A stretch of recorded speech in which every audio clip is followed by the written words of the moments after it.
ఏమైంది రోహిణి, పడుకుంటలేదా చిన్నది? ఏ మస్తు సతాయిస్తుంది అక్క, అస్సలు పడుకుంటలేదు.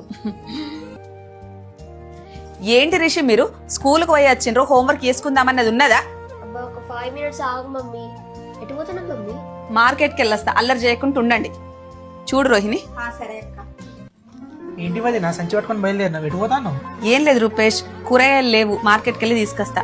నువ్వు మధ్యాహ్నం సరిగ్గా భోజనం చేయలేదన్నావు. ఫస్ట్ కాలు చేతులు అడుక్కొని భోజనం చేయి, తర్వాతనే టీవీ దగ్గర కూర్చో. సరే వదినా. అవును ఒకదాని వెళ్తున్నావా? లేదు, మీ అన్నయ్య వస్తాండు. సరే రూపేష్, పిల్లల్ని చదివి. సరే వదినా.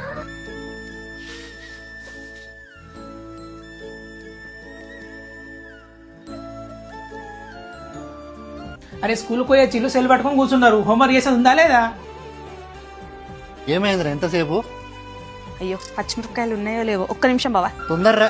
అయినా అన్ని పనులు మమ్మీ చేయాలన్నారా? మీరు కొంచెం హెల్ప్ చేస్తే ఏమవుతుంది? అరే నైసి ఆ బాటిల్ నింపుకో. అరే రిషిగా బట్టలు లోపల పెట్టుకో. సరే బాబాయ్. ఫోన్ ఇటీ, ఎప్పటికి ఫోన్ చూసుకుంటూనే ఉంటావు. నాకు ఫోన్ చూద్దామంటే అస్సలు తిడతలే. మీ అయ్య ఆఫీస్కి పోయేంతసేపు మీ అయ్య చుట్టూ తిరగాలి. ఇక ఇంట్లో తయారయ్యారు వాళ్ళకి సాకిరి చేయడానికి.